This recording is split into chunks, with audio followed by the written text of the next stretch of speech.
Para siswa, pada kesempatan ini kita akan mempelajari tentang kalimat tunggal atau istilahnya adalah kalimat simpleks. Apa yang dimaksud kalimat tunggal atau simpleks? Kalimat tunggal atau kalimat simpleks adalah kalimat yang hanya terdiri dari satu subjek dan satu predikat. Kita ulang, kalimat tunggal atau kalimat simpleks tadi disebut terdiri dari satu subjek dan satu predikat. Maka hanya terdiri dari satu klausa, sehingga hanya memberikan satu informasi. Apa itu klausa? Klausa adalah satuan gramatikal yang memiliki tataran di atas frasa dan di bawah kalimat, berupa kelompok kata yang sekurang-kurangnya terdiri atas subjek dan predikat, dan berpotensi untuk menjadi kalimat. Kita akan bahas lebih lanjut tentang klausa dan kalimat melalui ulasan tataran tata bahasa atau sering disebutnya gramatikal dalam bahasa Indonesia. Tataran tata bahasa atau gramatikal dalam bahasa Indonesia diawali dengan sebuah unsur yang paling kecil, disebut sebagai morfem.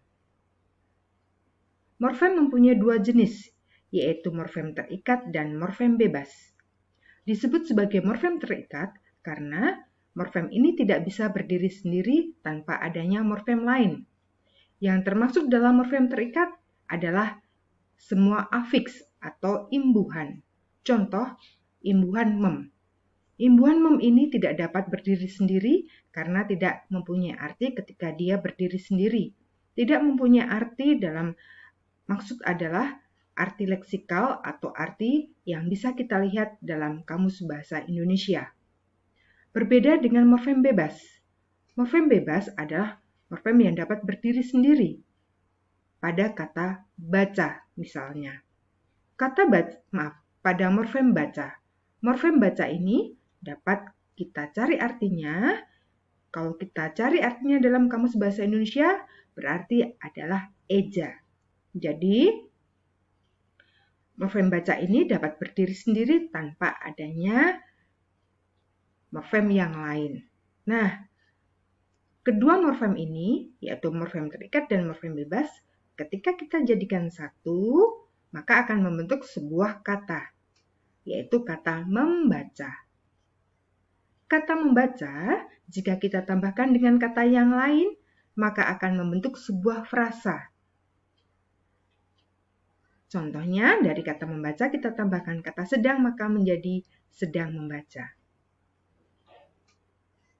Frasa sedang membaca, jika kita tambahkan dengan kata lain, akan membentuk sebuah klausa, atau kita juga dapat menambahkan dengan frasa yang lain. Contoh yang di sini adalah menambahkan dengan kata yang lain, yaitu kata kami.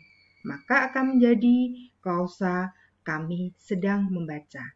Ingat ya, tadi ciri klausa adalah salah satunya yaitu terdiri dari subjek dan predikat. Dia tatarannya berada di atas frasa dan di bawah kalimat. Lalu berpotensi menjadi sebuah kalimat. Mengapa dikatakan berpotensi menjadi sebuah kalimat?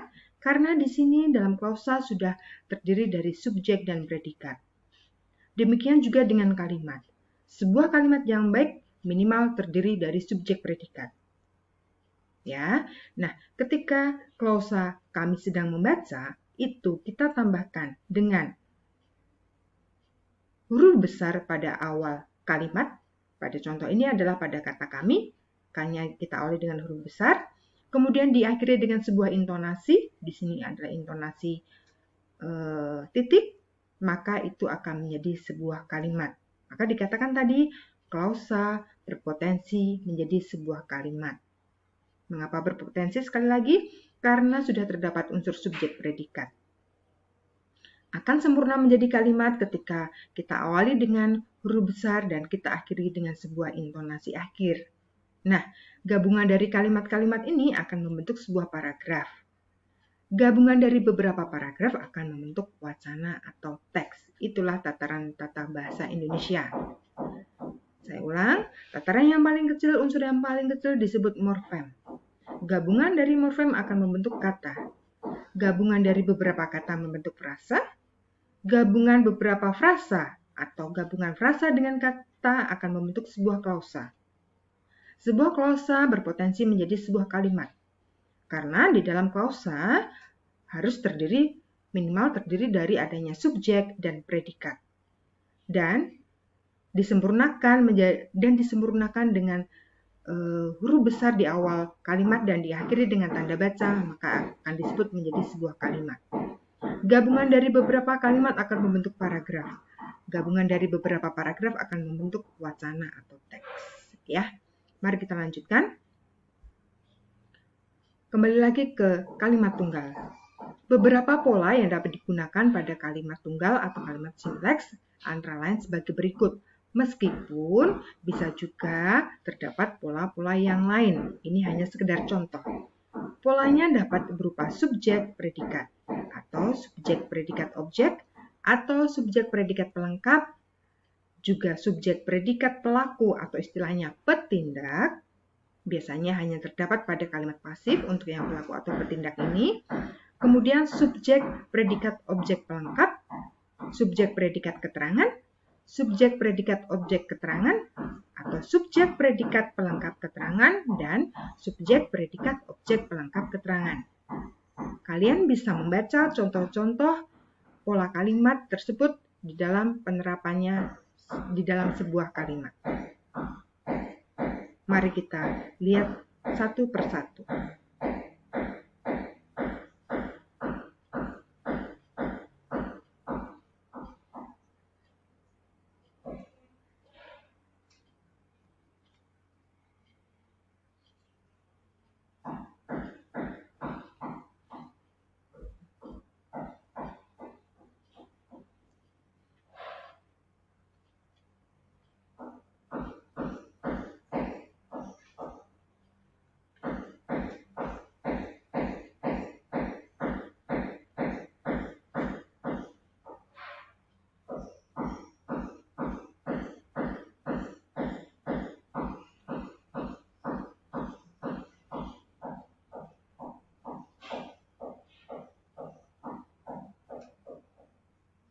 Nah, tadi kita sudah membaca dan melihat pola kalimat dan penerapannya di dalam kalimat-kalimat.